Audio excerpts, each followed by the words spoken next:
Olá, bom dia, boa tarde, boa noite para você que está acompanhando essa edição do Tempest Live Sessions. Para a gente aqui é boa tarde.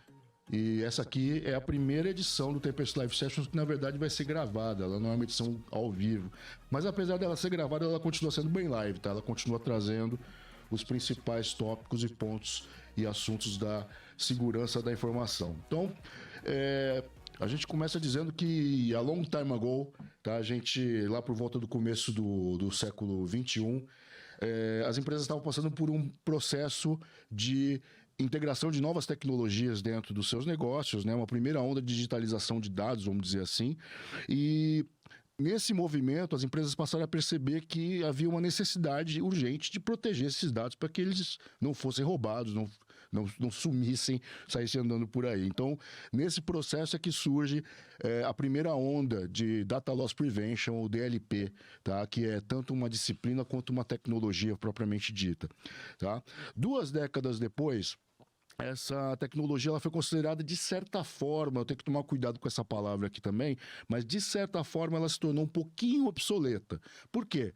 As empresas começaram a migrar suas operações, seus dados para ambientes cloud, para nuvem, tá? E no momento em que elas migram essas informações, esses dados para a nuvem, surge também uma nova tecnologia chamada CASB, que é uma tecnologia dedicada à proteção de dados armazenados e dados em trânsito a partir da nuvem. Então, nesse sentido, o CASB pouco a pouco passou a tomar espaço do DLP. Mas aí houve mais um movimento, a história não para, né? A história é sempre feita de ciclos. No pós-pandemia, o que acontece? A gente tem um movimento de migração de muitos profissionais dos seus escritórios para o trabalho em casa, para o trabalho remoto, de uma forma ou de outra, tá? Seja meio período, seja integral, enfim. Só esse movimento, tirando todos os outros que aconteceram no pós-pandemia, mas só esse movimento específico já gerou uma quantidade muito grande de novos endpoints acessando dados e processando dados corporativos, tá? E isso acendeu um alerta para as empresas de que o CASB não teria como proteger a informação usada, trafegada e processada dentro desses novos dispositivos. Então, as empresas passam a adotar o DLP mais uma vez. Então, para contar essa história, falar um pouco da importância do DLP, do Data Loss Prevention, para a segurança dos negócios, as suas integrações com outras ferramentas e mais um monte de coisas, a gente preparou essa edição do Tempest Live Sessions. Eu estou aqui com 2 baita profissionais, tá? Eu estou aqui com o Leandro Sardim, que é da Trellix, e estou aqui com o nosso querido Miguel, que é lá da Tempest. Então, eu queria que a gente começasse aqui com vocês se apresentando, falando um pouquinho da área de expertise de vocês, e aí a gente passa para falar especificamente de DLP. Quem começa? Moedinha? Por favor, eu? Obrigado. Tá bom. Para o ímpar. Vamos lá. Léo, obrigado pelo convite, é um prazer estar aqui. Prazer é todo meu. Estou um pouco rouco, desculpe aí. Estamos todos, né? A gente passou por esse período aí de mudança de temperatura, tá todo mundo meio rouco, Sim. né? Balinha, tá complicado. Bom, indo direto ao ponto e indo em curso a segurança da informação, eu trabalho com isso há 18 anos, sendo que esses 18 anos, eles são 7 focados a Security Sales Engineer. Bota o microfone mais pertinho de você aqui, Mico, por favor. Maravilha. Então, desses 18 anos trabalhando com segurança da informação, ali 10, 11 foi com experiência de campo, com integração de várias ferramentas. Então, ferramentas desde as mais tradicionais de segurança, então com EPP, Firewall e assim por diante, até o próprio DLP, que há uma década atrás era muito sexy, hoje se fala muito pouco, mas conversamos muito com os nossos clientes pela questão do vazamento de informação e sempre culmina no assunto do DLP, né? Mas trabalho com tecnologia já há uns 20 anos. Legal. Resumidamente é isso, tá, Léo? Legal. Eu também. Boa tarde a todos, bom dia, boa tarde, boa noite. É isso aí. É isso aí. Obrigado pelo convite, pessoal. É um prazer estar aqui com vocês. Bom, eu entrego a idade, né, cara? Assim, mas mais de 20 anos eu trabalho com tecnologia. Falando especificamente de segurança da informação, já tem uns 18 também, mais ou menos. Por incrível que pareça, eu comecei minha carreira com telefonia. Uau. Eu comecei estagiário no Citibank, puxando cabo de telefonia, no DG de telefonia. Existia DG de telefonia nessa época. Eu sou desse tempo também, carreguei muita caixa, puxei muito essa cabo. época. Limpei muito cabo, né? Depois migrei para redes, trabalhei bastante com roteadores e routers, switches. E aí, enfim, caí na área de segurança da informação. Uhum. Focado principalmente já como Sales Engineer. Eu tive pouca experiência com Security Engineer em campo. A maior parte delas foi já como Security Engineer, Sales Security Engineer. E tenho experiência praticamente em todas as partes, inclusive gestão de identidade, que é uma coisa bem difícil, assim. Sim. Não me dei muito bem, inclusive, mas ok. Data Protection, ela se tornou, acho que a minha especialidade desde quando eu conheci. Eu nunca vou... a gente pode conversar um pouco mais sobre esses casos, vão ter espaço lá na frente, mas teve um caso que marcou minha vida bem no começo da minha carreira. E eu acho interessante, a gente pode falar dele mais tarde. Legal, então não sai daí, tá? Você já tem aqui uma historinha pra você ouvir, tá? Aliás, se você tá aí ainda e não botou o dedinho no like, por favor, faça isso ajuda demais a gente, ajuda o nosso papo aqui a chegar a mais pessoas, tá bom? Então, feitos aqui as apresentações, vamos partir pro primeiro bloco aqui do nosso programa de hoje, que é basicamente para a gente falar um pouquinho sobre o que é o tal do DLP, né? Tanto do ponto de vista da filosofia por trás do DLP, quanto da tecnologia propriamente dita, tá? Mas antes da gente falar especificamente de DLP, DLP é Data Loss Prevention, prevenção à fuga de dados, tá? Vamos falar um pouco então de fuga de dados. O que causa... Miguel e Leandro, o que causa, quais são as principais causas para fuga de dados nos dias de hoje, tá?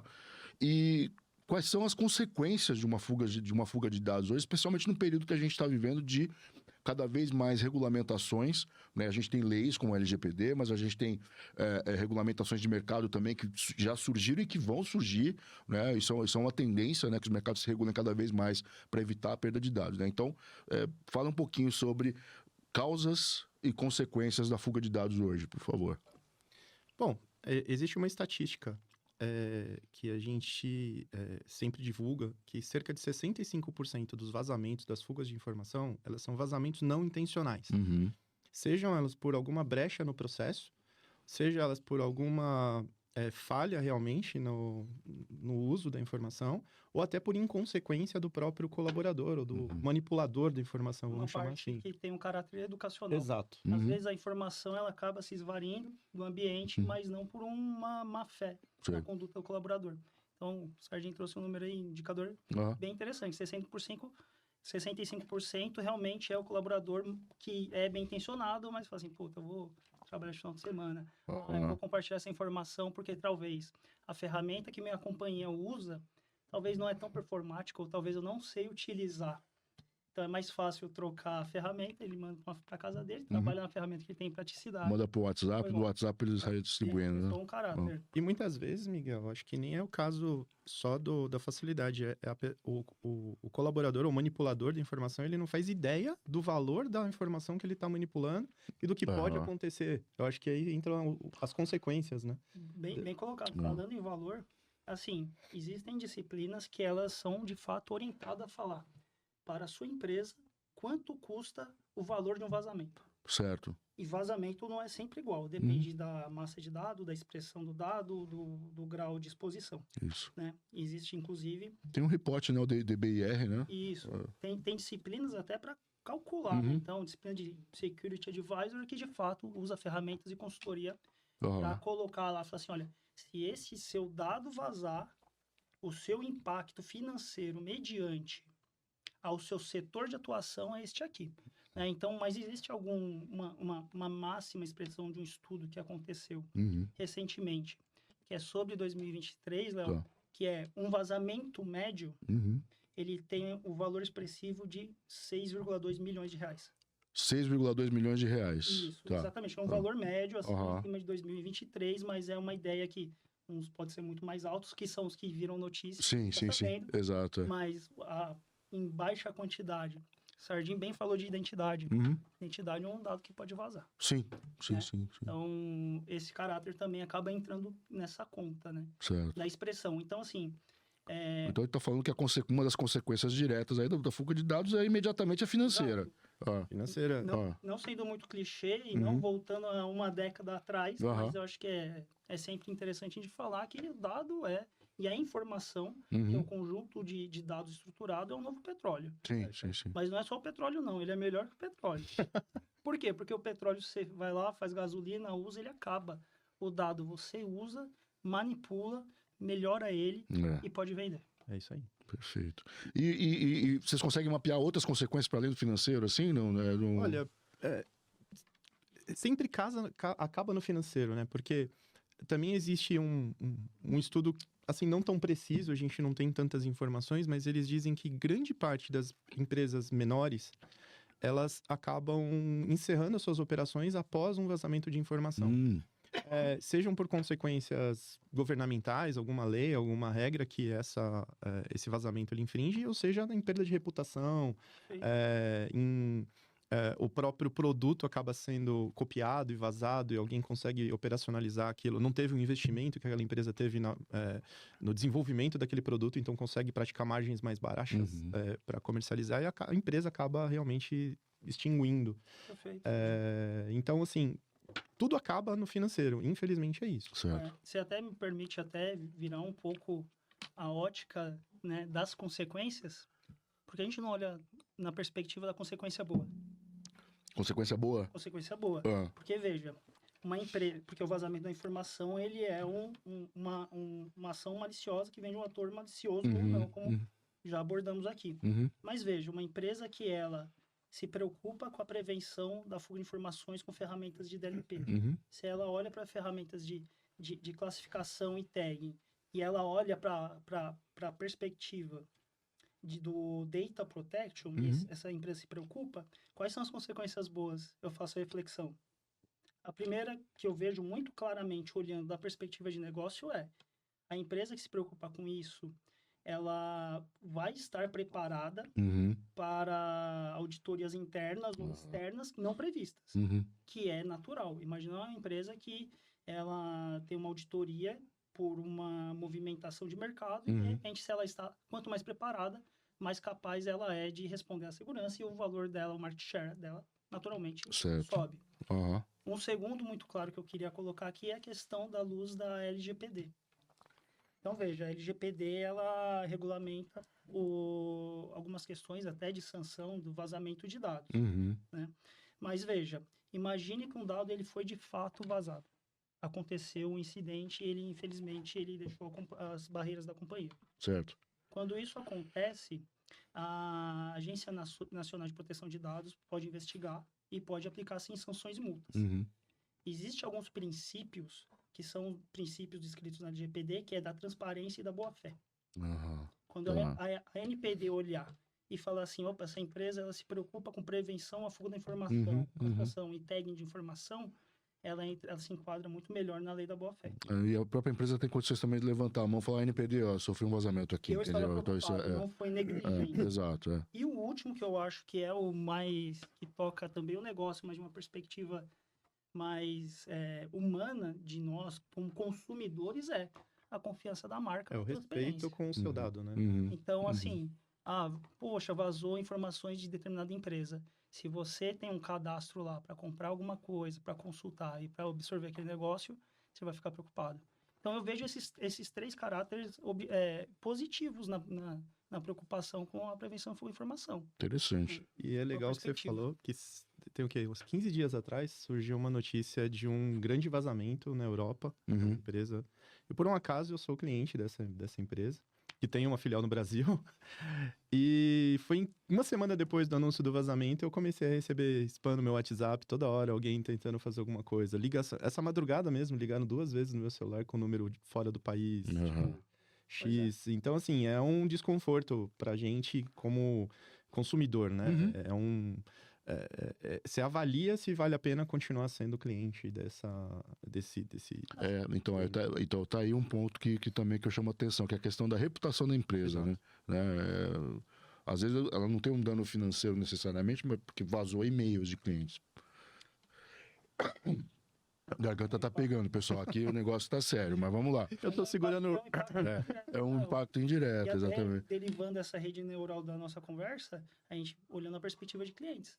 Imagina no supply chain, quando a gente começa a falar da cadeia de fornecedores, da cadeia de parceiros. Aham, Também fica sim, estremecida, não é? exato. E teve um caso, desculpa, Aham. só para finalizar, mas não sei se vocês lembram, a China colocou no ar um projeto americano de aviação alguns anos antes do próprio Estados Unidos, né? Caramba.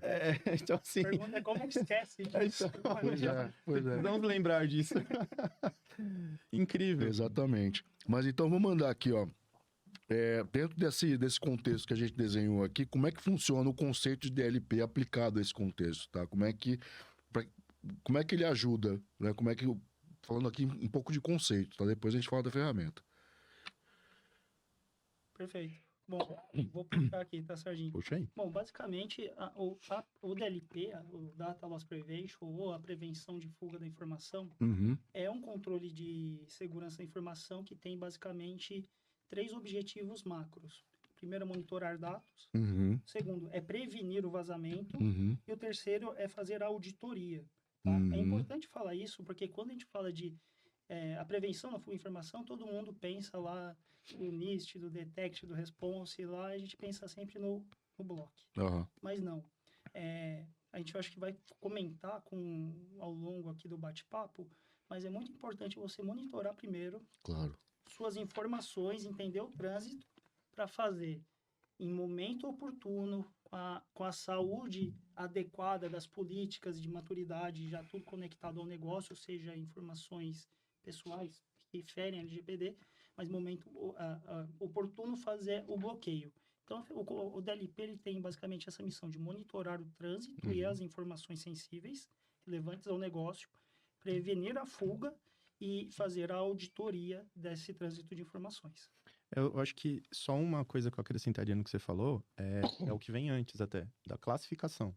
Porque quando a gente fala de prevenção de fuga de informação, a gente precisa primeiro saber Perfeito. o que que eu vou proteger? o que eu vou proteger. Aham, Até por questões financeiras também. De novo, tudo gira em torno do financeiro. aham. Não tem como. Não tem como. Se a gente for proteger todo o nosso patrimônio, seja ele qual for, tipo, pode ser que fique inviável, maior até do que o valor do nosso patrimônio, essa proteção. Uhum. Então, a primeira coisa que a gente precisa realmente fazer é catalogar a informação, entender qual é o uso correto daquela informação, por quem. Aí, a partir daí, a gente começa a fazer o monitoramento. Até quando a gente fala de, né, bem colocado, quando a gente dá um passo atrás do produto da Loss Prevention e fala ali do Data Protection como camada de segurança, dentro desta camada a gente tem outras disciplinas. A gente tem a classificação da informação que é sensível. Nós temos propriamente o Data Loss Prevention, não é mesmo, El? Nós temos disciplina de backup, disciplina de criptografia e disciplina de controle de acesso. Perfeito. Dentro, esses cinco controles de segurança estão dentro da camada de Data Protection. E DLP é um personagem que faz parte desse... que anda muito de mão dada com a classificação das informações. Ok. E normalmente é confundido, né? Normalmente as pessoas entendem que DLP é tudo e não é. DLP é um componente. Né? Exato. Então, assim, falando especificamente do componente, da ferramenta DLP, como é que ela funciona em termos... para colocar de uma forma bem simplificada, assim, como é que... Bem simplificado. Eu vou separar em duas perspectivas. A Legal. primeira perspectiva da inteligência. Então, o controle de segurança do DLP, ele tem uma inteligência dentro que ele é característica dessa disciplina. Então, é muito bom a gente deixar claro que outros controles de segurança podem ter uma parte de DLP, fazer um pouco de DLP, de uma maneira tímida, mas quem tem a inteligência para, de várias maneiras, conhecer seu dado, conseguir saber se o seu dado está sendo ofuscado por um vírus, se ele é um dado que ele foi manipulado e você pegou uma parte só, você imagina uma planilha ali de 15 mil linhas, você pegou uma parte dessas 15 mil linhas. O DLP ele tem uma inteligência ali com algumas funcionalidades de tecnologia dentro dele Uhum. para saber se aquele dado é vazado. Esse é o principal ponto. Tá. Esse é o que a gente fala muito da disciplina de DLP. Uhum. Fora disso, tem a parte de estrutura do DLP. Como nós falamos de camada de segurança, existe a camada de infraestrutura, Uhum. a topologia das empresas, Uhum. né? E com isso, a gente tem, com o DLP, várias situações que nós vamos instalar, vou chamar de módulos, né? Certo. E esses módulos, cada módulo, ele vai entrar em uma parte ali da infraestrutura da empresa para evitar que a informação saia. Então, de forma resumida, como é que ela funciona? É um motor, uma rede neural de inteligência que consegue identificar um dado que está vazando Uhum. através de vários segmentos que ela monitora. Entendi. Exato. E esse dado ele pode estar em repouso, armazenado, está em trânsito. Sim. Na verdade, esses pontos que o Miguel contou, que fazem parte da arquitetura, eles são justamente para fazer a proteção desses diversos características do dado, né? Ele estando em repouso, ele estando em movimento, ele estando em uso, inclusive. Em uso. Uhum. Então, assim, quando a gente pensa num projeto de DLP, de Data Protection, a gente precisa, primeiro, entender quais são a forma que a gente utiliza para poder saber como que a gente protege. Perfeito.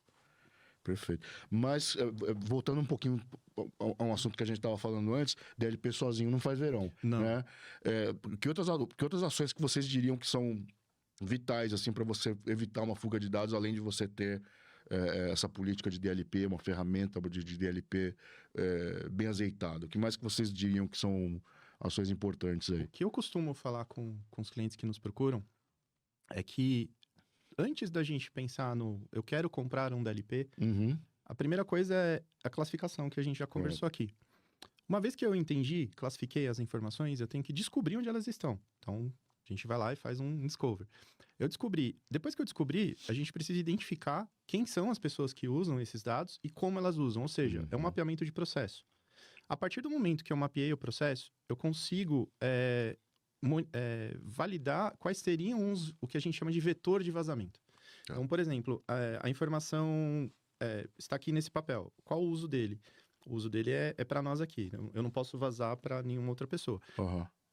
Política de classificação da informação. Perfeito. Política de classificação. Mas quando eu pego o papel e a partir do momento que eu esqueci ele aqui na mesa, isso pode ser considerado um vetor de vazamento. Então, eu crio um processo. Olhe, o papel está na mesa? Está. Então, guarde ele antes de você sair. Uhum. Então, antes de a gente pensar em ferramentas de tecnologia, existe todo esse processo longo, chato, duradouro, que quase nunca acaba, que é cíclico. E que toca também no fator humano também, Exato. né? Toca em treinamento. Não adianta... Conscientização. E até fazer esse gancho. Tem a classificação da informação, que ela pode acontecer de maneira sistêmica ou até através de entrevistas, né? Então, dependendo do tipo de dado, né? As ferramentas agora de ponta, as ferramentas de DLP já tem ali os dados estruturados para saber o que é um CPF, o que é um CEP, o que é um RG, etc. Né? Mas quando é para o negócio, aí a gente precisa tocar muito a questão da classificação de dados e, às vezes, muitas vezes, através de entrevistas. Então, realmente, ali está conectado à governança dos dados, que é o que o Sardinha bem colocou, e fazer, às vezes, muitas vezes, uma parte do processo de forma humana com consultoria. Então, você entender todos os momentos do dado. Então, o dado ele passa por vários estados, né, Léo? Então, ele nasce, ele é classificado, né? Ele é transmitido, ele é arquivado, ele é utilizado, ele sobe modificação, até o ponto que é o mais difícil, que a gente não vê, que ele é descartado. Essa eu acho que até se for o desafio, eu acho que é um ótimo gancho, porque o dado ele sempre vai nascer. A gente não, nas políticas de dados, é muito difícil você conseguir colocar na governança quando ele morre. E o dado ele fica ali perpetuando, cheio de informação valiosa para a companhia, às vezes de colaborador, e onde ele acaba vazando. Mas fazendo o último gancho, aí a questão de conscientização, acho que é, de fato, aí super importante. Essa perspectiva que você trouxe é bem interessante, cara. O que acontece com o dado depois que ele morre, né, cara? Ele tem que morrer. Tem vida depois da morte do dado? Tem. Ele tá lá. Quando você faz a classificação da informação, você mapeia tudo isso, né? Então, você mapeia o que de fato ele é sensível, o Uhum. que ele fere do negócio, onde ele é arquivado, como é que é arquivado, a questão do trânsito dele. Então, essa é um chamariz para nós, especialistas de DLP, a gente consegue falar assim, tudo bem, ele tem que transitar na rede, ele tem que ser utilizado, né, Serginho? Sim. Mas quando é que a atividade ele é de fato maliciosa para a empresa? Ou o que caracteriza um vazamento, na verdade? Eu acho que Tá. essa é a pergunta que quase ninguém faz. Aham, Porque todo aham. mundo fala, eu quero proteger o CPF. Tudo bem, mas na minha experiência com DLP, eu vejo muitos projetos que até falham nesse ponto, porque se você fala assim, não, todo CPF para mim é problema. Então ele começa a monitorar todo o CPF. Aí pensa que no dia a dia, no trabalho das pessoas, eles fazem renegociação de crédito, eles compram alguma coisa na internet, eles fazem listas de convidados para a festa do aniversário do filho dele no fim de semana e vai transitar esse tipo de dado, querendo eles ou não, né, dentro do ambiente corporativo. Então, o que caracteriza? Às vezes, você começa a monitorar todos os CPFs, você entulha o seu syslog, ou o seu log de DLP com informações de CPF e você acaba não conseguindo dar vazão para validar se aquilo realmente foi um vazamento ou não foi. Então, é aí que entra o que eu falo de afundar um projeto de DLP por você não entender o que é caracterizado um vazamento de informação. Um exemplo muito didático aqui para a gente, Léo. O vazamento da informação não necessariamente é só quando ele deixa a companhia. Não é quando a gente técnico passou o Fire, passou o IPS, bateu lá no MX, está fora, está no domínio público, ele é um vazamento. Imagine que você, de repente, é diretor de RH e mandou para o Miguel errado, cara, um projeto que, assim, às vezes, assim, é que a gente sempre dá o exemplo da planilha de salários, né? Fugindo desse exemplo, imagina que o Miguel, ele recebeu o próximo projeto da companhia e ele fala assim, puta, eu queria estar nesse projeto e eu não estou nesse projeto. Certo. Então, assim, o vazamento da informação, ele tem que ser uma preocupação dentro da própria companhia. Não só nos limites quando vai para a esfera pública. Excelente. Não, esse exemplo que você deu do papel, né, Sardinho? Aquele papel que tá em cima da mesa lá, o teu colega não precisa ver. Exato. Ele não é para ele ver, entendeu? E tem uma coisa engraçada no papel, fazendo um parênteses aqui. Muita gente procura nós aqui, falando que aí um pouquinho de jabá, né? A nossa ferramenta de DLP, ela vem inclusa uma ferramenta de classificação da informação sem custo adicional. Certo. Tudo bem, é padrão, não vamos falar muito disso, mas é interessante que muita gente chega e fala para mim assim, poxa, mas essa ferramenta de classificação, ela coloca marca d'água no papel? Fala, até coloca. Mas a pessoa não pensa que se ela colocar um confidencial desse tamanho aqui na tela, alguém imprimir, você, na verdade, está chamando o olho das pessoas para aquele dado classificado. Então, até esse ponto, tipo, a gente tem que saber utilizar a ferramenta da forma correta para não chamar a atenção para uma coisa que talvez ninguém chamaria, né? Exato. Legal. Pegando aqui um pouco, evoluindo um pouco esse tema do que a gente está falando aqui, a gente está falando aqui de diferentes situações em que pode acontecer um vazamento de dados. Mas se a gente pensar que cada empresa é uma empresa, né? Cada empresa tem o seu negócio, cada empresa tem o seu mercado, cada empresa tem os seus clientes, cada empresa tem a natureza de relacionamento com fornecedores, supply chain, enfim, tal e coisa. Então a gente pode pensar, ou poderia dizer que existem diferentes abordagens de DLP, né? Tá? Então, tem algumas empresas que tem que focar no endpoint, tem outras empresas que tem que focar no tráfego de rede, tal e coisa.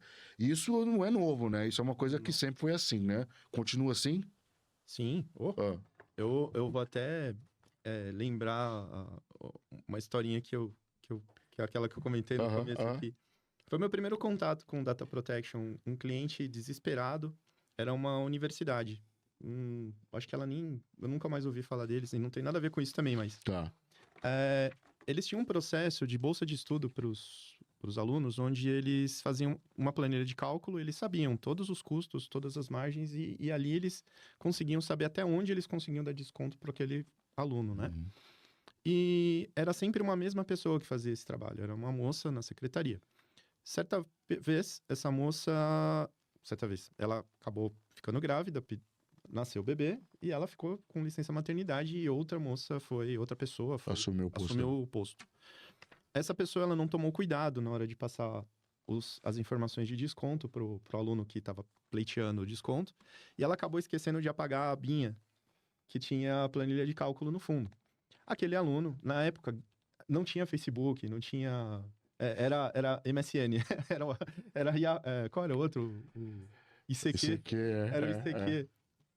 E por conta disso, já fez um estrago danado, porque aquele aluno, ele descobriu o quanto que a universidade, ela faturava, né? O quanto de margem de lucro por aluno ela tinha. E foi um inferno para eles. E era uma universidade local, de um estado fora de São Paulo. Uhum. E, eles chamaram assim, a gente precisa barrar isso. E pensa, não tem situação que você não estará 100% protegido. Você precisa realmente, quando estiver pensando nos vetores de vazamento, pensar no endpoint, pensar na nuvem, pensar no USB, pensar na impressora, pensar em seja lá o que for. Uhum. Um vazamento, assim, você pode acertar 10 vezes. Um que você erra, já era. Esquecer de apagar a abinha, é mais ou menos a mesma coisa que esquecer que o print screen, ele funciona. Esquecer que o Ctrl+C, Ctrl+V, ele funciona. Dando um exemplo didático aqui, uma vez eu usei no cliente, né, em uma das implementações que eu fiz. Existe um dificultor para a gente conseguir abraçar todas as camadas que a gente podem ser vetores de vazamento. Uhum. E qual que é essa dificuldade, Léo? É o poder computacional. Por quê? Para você abraçar todas essas arestas, você precisa de um servidor. Claro. Você precisa de um recurso de integração. No futuro, a gente não pode esquecer que lá vai ter um sistema operacional que vai entrar na rotina da gestão de vulnerabilidade, Uhum. que vai precisar entrar no inventariado da galera de sistemas operacionais. Então, às vezes, você tem que fazer projeto com 3 servidores, e às vezes você tem a sorte de fazer com 15 servidores. Uhum. Vai da predisposição de investimento da empresa. Certo. Mas o exemplo didático que eu ia dar, e eu expliquei isso para os clientes e tal, e ele falou... Aí ele fica nessa saia justa, né? Falou, e o que... Né? Quanto que eu tenho que investir Aí aqui? ele perguntou, eu falei assim, olha, o que eu posso te ajudar é falar o seguinte, você quer ter um goleiro no meio do gol ou você quer ter 10 goleiros? Excelente. O que vai mais evitar você tomar o gol?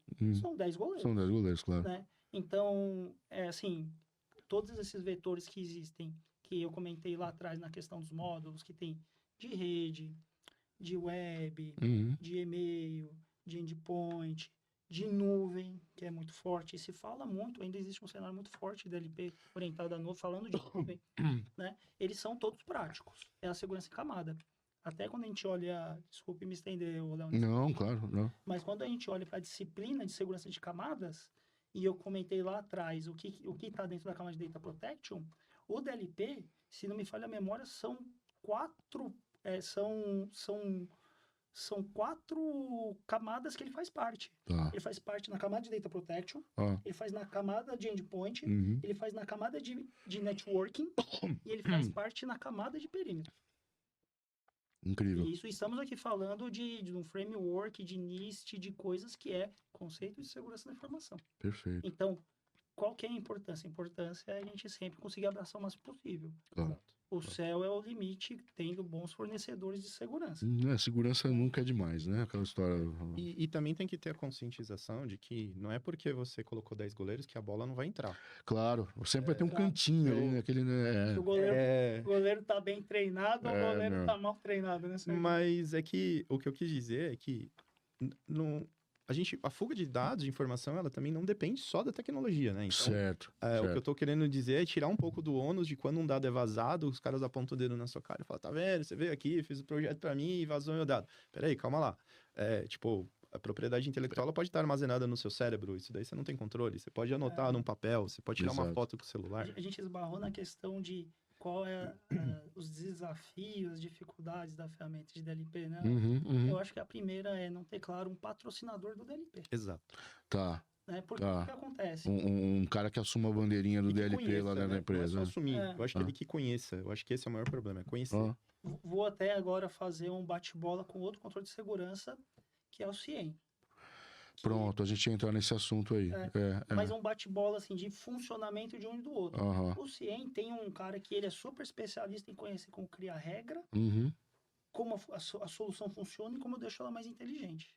Tá. E tem um cara, o cara que olha o incidente, a telinha lá de pipocão de incidentes e ele vai falar se aquilo é um vazamento ou não é. Se é um falso positivo ou não é. Para o DLP é a mesma coisa. Tem que ter o patrocinador que conhece do negócio. Esse cara, às vezes, nem precisa ser muito de segurança da informação. Tá. Já trabalhei em projetos que o cara não era de segurança e conhecia de negócio. E Boa. aprendeu as funcionalidades da inteligência de DLP. É porque tecnologia você aprende, né? Você aprende. Tecnologia você aprende. Agora, o negócio, o cara tem que manjar, E né? um cara, um time que olhava, aí o estado da arte, que olhava os incidentes que nasciam e morriam e o que era falso positivo. Pronto. Então, uma das dificuldades, né, fazendo essa rede neural, ficou bem interessante, ficou bem desenhada, Legal. precisa também de um patrocinador. Porque, assim, a história Patrocinador, você vai o dono da bola. O cara que é o cara que vai ficar de olho ali.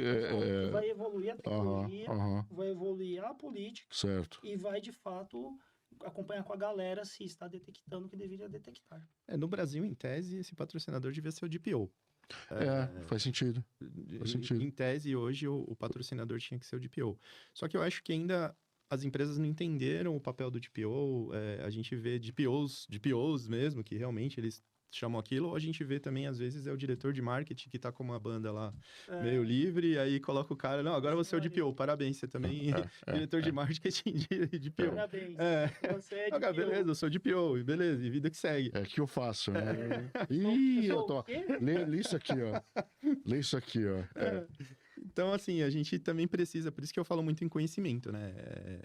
Precisamos fazer mais bate-papos como esse, divulgando mais a matéria Data Protection, para que todo mundo realmente tenha consciência e saiba usar a tecnologia da forma como ela precisa ser usada, né? Você falou em CIEM, DLP, e tem mais uma outra, gestão de identidade, que eu comentei no começo, são 3 tecnologias que elas sozinhas, elas não fazem nada. Na verdade, elas são fantásticas, incríveis. Mas se você não tiver um processo bem desenhado, se não tiver um ciclo um life cycle das regras, um life cycle da qualidade ou da validação das informações, se você não tiver um ciclo de validação de regras e tal, uma política realmente de controle, a tendência é o buraco, é um insucesso. O que é um pouco triste, né, nessa jornada é o que o DLP encanta. Quando você implementa o DLP em uma companhia que ela nunca teve uma ferramenta desse calibre, ela brilha os olhos, Léo. Por quê? Porque ela é diferenciada, você começa a ter visibilidade do que de fato acontece, porque, imagina, o trânsito de informações, ele acontece, as empresas não fazem ideia. Certo. Quando você coloca o DLP, você começa sempre monitorando, que é a boa prática, né? Você começa a pôr lupa nas coisas. Cara, né? Parênteses que você tá falando, eu lembrei de um cliente aqui lá atrás. Ele comprou um projeto de Data Protection com um monte de coisa, não era só DLP, tinha um monte de coisa, ele fez o pacote da alegria, né? E aí, ele comprou e falava assim, cara, eu tô comprando sem saber o que é. E assim, felizão, pá, implementa aí. Aí a gente fazendo o projeto. Depois de uns meses, eu falei, e aí, como que tá o seu projeto? Tô gostando pra caramba, cara. Eu tô vendo coisa aqui pra caramba que eu não via antes. Eu tô sabendo agora, não sei o quê. Eu falei, calma, cara, o poder corrompe, calma aí. Calma. Eu sou o Deus. Nossa, desculpe, é bem assim. É bem assim. Então, eu passei até por situações que profissionais que eram de segurança, eles começaram a conectar com a esfera da sua empresa do negócio. E conversar com diretores, de falar estratégia, por causa desse caminho do DLP. Interessante. É muito interessante, né? Mas uma coisa que, assim, eu tô contando uma história legal. Precisa ter uma história mais ou menos também, né? Sim, é bom para equilibrar. E eu já voltei em cliente para resolver problema de database que estourou, porque não teve manutenção, acharam lindo por 3 meses, mas depois de fazer todo esse trabalho de governança de dados, de evolução de política e todo o trabalho de expurgar eventos que não são interessantes e fazer o track dos que são interessantes, estoura a base de dados, eu participei de alguns, infelizmente, viu? Mas por quê? Porque dá trabalho, é um bebê que cresce até um ponto. Pois é. Então, de novo, né? É a falta do padrinho do DLP. Né? Assim, eu acho que eu vi em algum filme, grandes poderes, grandes responsabilidades, exatamente. A gente tocou rapidamente aqui no ponto da integração, né? A gente falou, o DLP e o CIEM, o DLP e o Firewall. Então, a gente falou muito rapidamente sobre isso. Aí, Leandro, como é que essa integração, como é que uma solução DLP se integra? O que ela traz de benefício ou onde ela bebe, né? Uhum. Nesse tipo de solução CIEM, o firewall, enfim, como é que se dá isso? A principal integração de um DLP, aí falando de ferramentas de DLP, na minha opinião, é a criptografia. Uhum. Por questões de, assim, você não impedir que o negócio gire. Então, assim, esse dado ele é sensível, ele deveria ficar aqui, mas por algum motivo ele precisa sair. Certo. A forma segura, mais fácil, que bate na cabeça, é criptografia. Então, acho que é a primeira coisa que a gente tem que pensar. A jogadinha, o Romário Bebeto aí é DLP e criptografia. Tá. O segundo ponto, eu acho que o CIEM que você tocou é interessantíssimo desde que a gente consiga fazer correlação desses incidentes de vazamento com alguma coisa. Porque a gente muito falou aqui dos 65% do vazamento não intencional. Uhum. Quando a gente está fazendo uma integração com uma plataforma como um CIEM, a gente começa a trabalhar com Endpoint Security, a gente começa a trabalhar com Firewalls, todos integrados nesse CIEM, onde a gente vai correlacionar um vazamento de informação a um vazamento não intencional. Aí a gente está falando de alguns atores, né, maliciosos realmente, que eles estão com a intenção de vazamento, de vazar aquela informação, de roubar aquela informação para alguma coisa. Então, o CIEM seria a próximo passo, desde que esse CIEM tivesse também alguém escrevendo aquele livro. Agora, falando de outras integrações, existem diversas outras. Por exemplo, com soluções de e-mail security, mesma coisa. Já que o e-mail security ele abre o e-mail para fazer validação de algum malware, alguma coisa, a gente pode utilizar essa abertura, esse processamento também para verificar se o dado está sendo vazado. Proxies. É importante também as empresas que utilizam soluções como um proxy mesmo, não um UTM. Esse proxy, a gente consegue fazer o proxy chaining, enviar do proxy para o DLP, o tráfego web. E até importante, muitas pessoas nem pensam nisso, mas o tráfego da internet quase todo é encriptado. No proxy, a gente acaba abrindo esse pacote para fazer essa análise e pode aproveitar e encaminhar esse pacote aberto já para o DLP fazer a inspeção. Então, assim, tem N integrações e todas elas são legais, são possíveis. A gente só precisa realmente entender o que ele quer proteger, como e por quê. Acho que esse é o ponto. Legal. Vamos fazer uma pausa aqui, pessoal. Então legal, muito bom, Leandro. Agora é pro Miguel. Miguel, a gente falou sobre, né, diferenças de ambientes e tal e coisa. Eu acho que tem uma coisa que é fundamental aqui, que é diferenciar ambiente cloud de ambiente on-premise, né? O DLP, ele consegue trafegar esses dois ambientes? A transformação digital empurrou muita coisa para a nuvem. Sim. Né? E a boa notícia é que o DLP já estava preparado para a nuvem. Olha só. Uhum. Então, muita gente descobriu lá na frente. Tá. Eu gosto de colocar, Léo, nos projetos que eu faço, tanto quando é na época de consultoria, né, em campo, ou quanto agora no momento de pré-vendas, eu gosto muito de pensar o ambiente depois e primeiro pensar na estratégia de classificação e informação do que vai ser protegido. Tá. Por que isso? Primeiro, precisam saber onde estão as informações. Não adianta eu jogar o cara todo no on-premise, projeto só on-premise, e o cara tá na nuvem. Mesma coisa. Não adianta eu fazer um desenho de projeto com o camarada que tá na nuvem, e ele precisa de políticas com poder computacional que a nuvem não pode oferecer. E ele precisa de recursos do on-premise. Ou o dado está no on-premises, né? Ou o dado está no on-premise. Então, qual que é aí a jogada? Você pode construir ambientes híbridos. Certo. Então, você faz a instalação, né, de todos os periféricos, com toda a preocupação que o Sardinha bem colocou, né, de abraçando a parte de rede, a parte de proxy, a parte de file, etc., e-mail, e você também pode abraçar os elementos de nuvem. Inclusive, as soluções de tecnologia, ele já tem ali alguns módulos e templates de conexão da própria nuvem. Inclusive com recursos para o chat GPT. Caramba. Então, a gente pode fazer esses dois mundos híbridos. O que depende, o que vai servir? Onde o dado está e o poder computacional que ele precisa. Quando nós criamos, Léo, regras de DLP, a gente pode usar algumas tecnologias. Não fazendo uma sopa de letrinhas, existem as mais básicas, que é o DCM, e o EDM, que basicamente é o dado descrito e literal, que entra também a expressão regular nesse jogo. Então, assim, esse tipo de informação você consegue facilmente tratar em qualquer dos dois mundos, seja em nuvem, seja no on-premise. Tá. Tá? Você consegue sem grandes problemas, né? Mas quando você precisa colocar outros tipos de inteligência do DLP, que é aí que o jogo fica bacana mesmo, que é quando você consegue tratar por aprendizado de vetor de máquina. Então, você começa a dar exemplos do dado que você quer monitorar, que ele é sensível para sua companhia, e você dá exemplos de dados que não são sensíveis para a companhia segundo aquela política. Tá. Como é que Uau. você cria isso? Eu dou exemplo, eu falo assim, olha, esse tipo de contrato aqui, você começa a dar o contrato para o camarada lá, para o DLP, ele aprende. Uhum. E você pega informações, e aí eu sempre peço para os meus clientes ali no momento de implementação, informações que ele transita na própria rede naquela área. Porque não adianta pegar uma massa de dados que eu baixei lá no GitHub, não vai rolar. Tá. Porque não é o dado que passa, sabe? Apesar de ser um dado diferente do que é o positivo, é o dado negativo, não é feito comparativo para a vida real da ferramenta. Então, eu apresento isso e a ferramenta vai conseguir detectar o que é aquele vazamento. Interessante. Funcionalidades de OCR, em cima de imagem, né? Então, Form Recognition, esses recursos, eles precisam de poder computacional para existir. Uhum.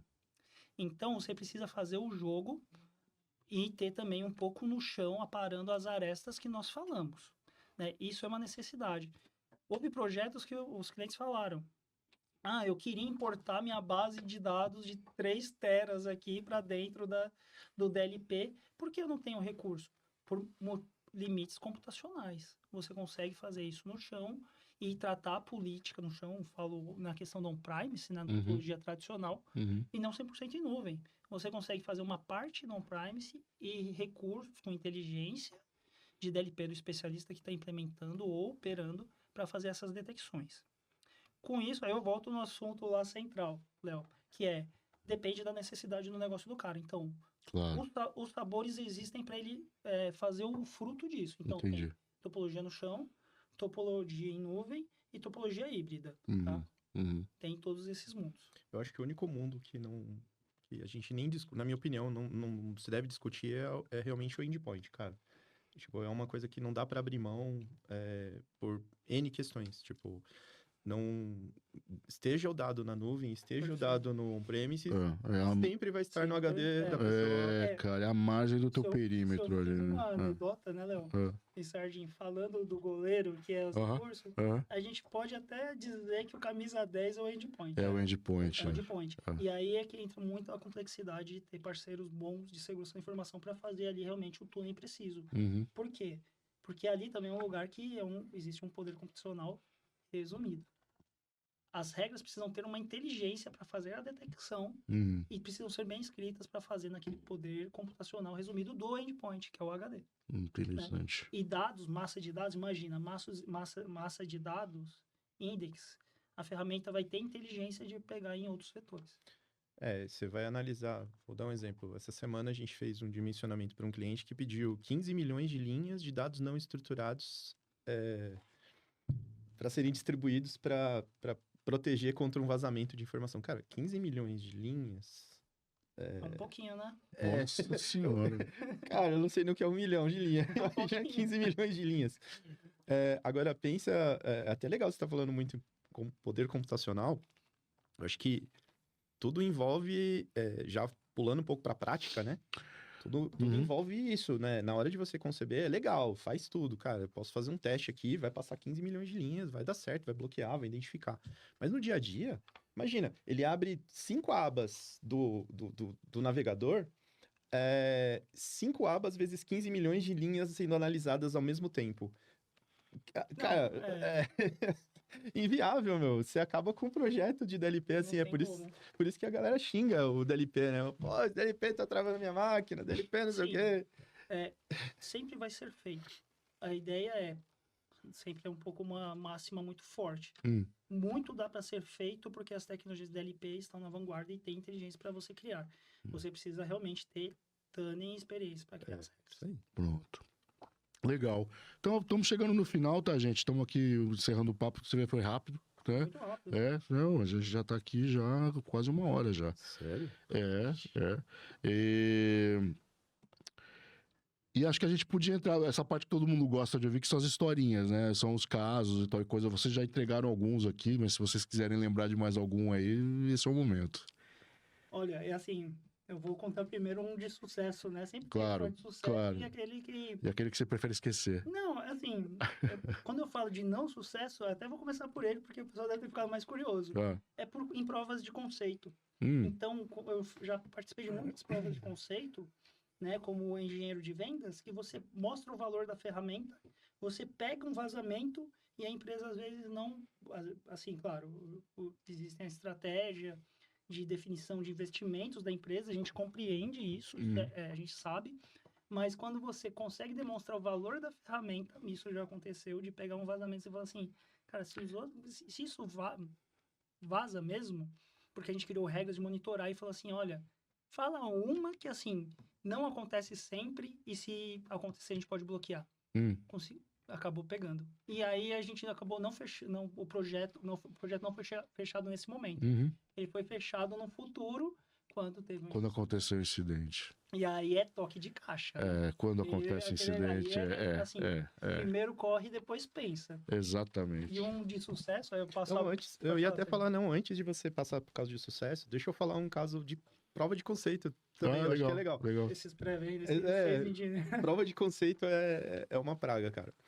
Porque também é a mesma coisa, eu acho que a gente precisa conceitualizar o que é prova de conceito, mas depois papo para outro dia. Eu não gosto de fazer prova de conceito em ambiente de produção, justamente porque você fica à mercê de acontecer alguma coisa, principalmente falando da LP. Eu prefiro que o cliente ele me passe um caderno dizendo o que ele quer ver, a gente provoca aquele vazamento. E aconteceu. Cara, para mim era um projeto maravilhoso. Ele me deu um livrinho e falou, Leandro, eu quero que você faça tudo isso daqui e eu gostaria de fazer um teste. Sentei lá, eu tive 2-3 dias para fazer tudo que ele pediu, e eu fiz, testei todos os casos e bloqueou e fiz a apresentação. Tudo certo, falei, legal, projeto redondinho, tá vendido. Aí ele falou, peraí que eu vou chamar o fulano aqui. Aí eu, caramba, é o fulano. Aí me aparece um cara do além, sabe aqueles micreiro da vida? Aqueles caras, tipo, que ficou o dia inteiro pesquisando em blog de... Aí o cara, vamos lá, regra número 1, vazei. Regra número 2, vazei. Cara, assim, tipo, ele conseguiu bypassar todas as regras que eu tinha feito. Aí eu olhei assim, cara, sério, a vontade era de, tipo, ficar abraçado assim, de... No joelho, chorando no cantinho. Aí quando eles perceberam que tava um climão assim, o cara falou, não, relaxa, todo mundo que veio aqui, eu chamei o fulano. Aí o fulano levantou e saiu fora. Então contrata o fulano, mano. Aí... É porque o DLP depende de uma curva de maturidade. Claro. Aí o cara acabou, tipo, não fechando o projeto do DLP, porque o fulano provou que, tipo, não importa qual é a ferramenta de DLP, vai vazar. Aí eu falo, gente, peraí, mas... É um insucesso bem o que eu ia comentar é que, assim, quando a gente trabalha com segurança da informação, uma das coisas que a gente aprende, e talvez até as duras penas, é que não existe garantia. Exato. Não existe garantia. Vou proteger o seu negócio, garanto. Não existe. Assim, isso não existe. Isso nunca é probabilístico, não é... No momento futuro, Léo, quando você está com as regras bem definidas, com todos os modos, que você faz um resumido, outro modo. Claro. E o DLP é tão importante que, assim, quando a gente fala de segurança da informação e a gente vai até para segurança ofensiva, que brilha muito os olhos, né, da segurança da informação, a gente fala de DLP, que é a segurança defensiva, e a segurança ofensiva, ela tem 2 objetivos. Causar indisponibilidade, ou instabilidade, ou comprometer e roubar dados. Certo. Essas são os 2 majors objetivos do pentest. Indisponibilidade ou exfiltração de dados. O DLP, ele cobra a exfiltração de dados, que é a maior preocupação. Geralmente, a preocupação da estabilidade é com a galera de infra, não é da galera de segurança. Então, certo. O DLP ainda tem um destaque muito grande no cenário de segurança da informação. E contando rapidamente o caso de sucesso, eu fiz um projeto numa empresa... uma emissora de televisão aqui no Brasil. Foi, assim, sem dúvida, foi um dos melhores projetos que eu já fiz na carreira. E esse projeto, assim, a gente empilhou 15 servidores, todos Linux, em cima de Oracle, aquele standard. Para instalar tudo foram 2 meses, aquele, sabe?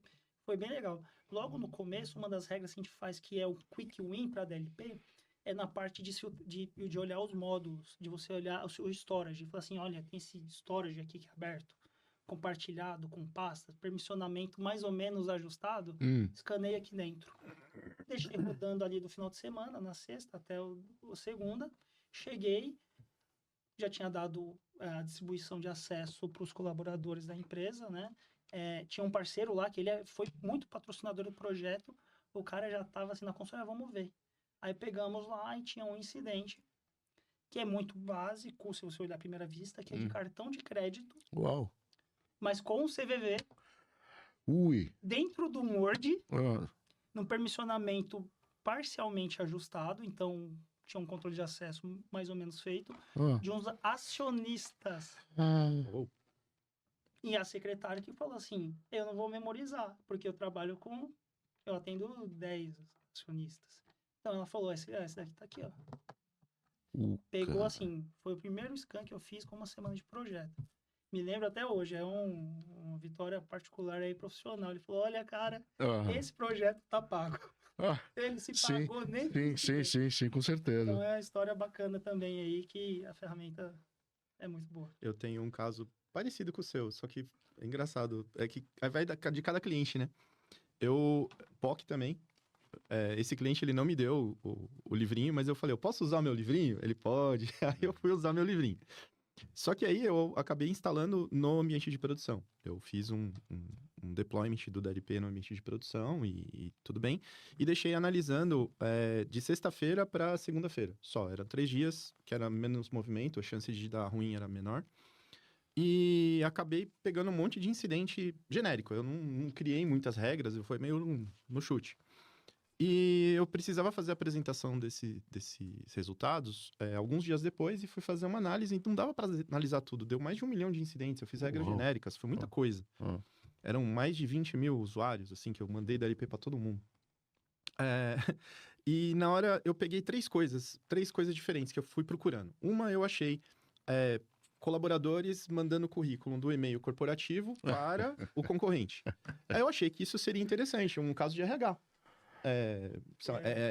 Vazamento de dados com intelecto, né? Então, tipo, o cara tava insatisfeito indo pro concorrente. Achei legal, coloquei lá alguns casos, um caso assim. Aí eu falei, bom, um caso de RH.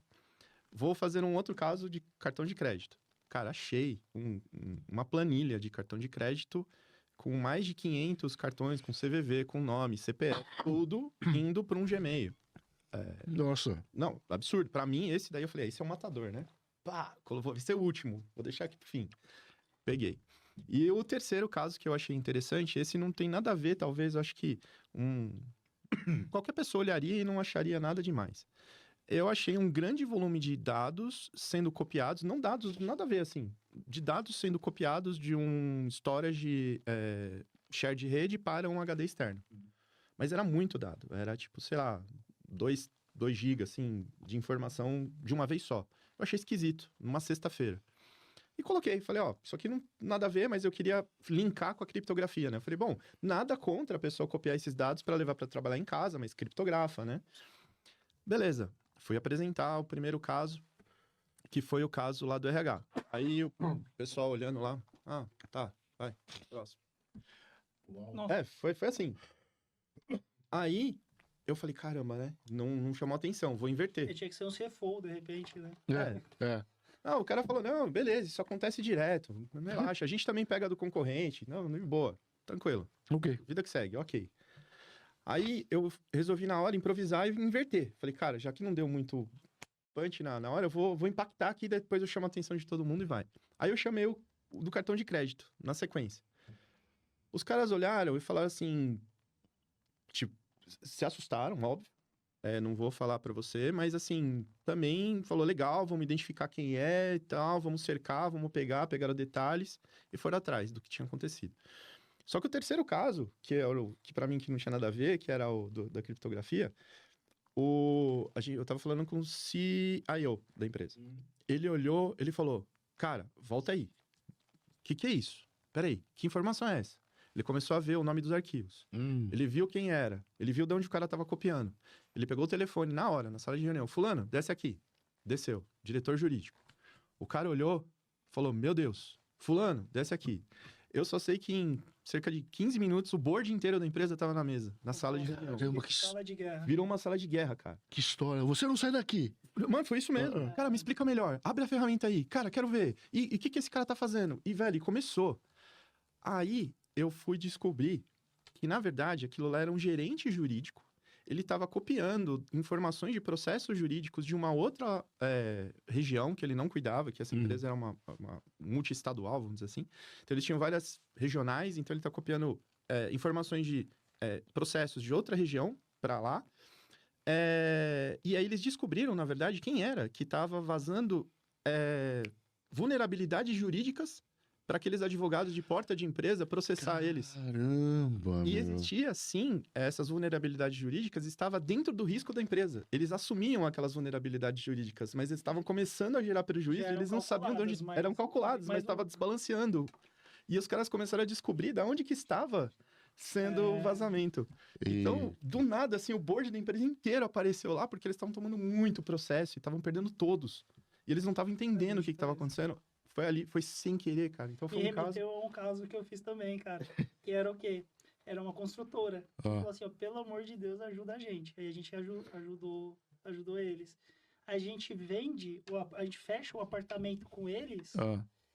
Meu, dá 2 horas, começa a ligar a empresa de mármore, empresa de móveis, empresa de tudo. Porque ele só assinava a compra do apartamento na planta.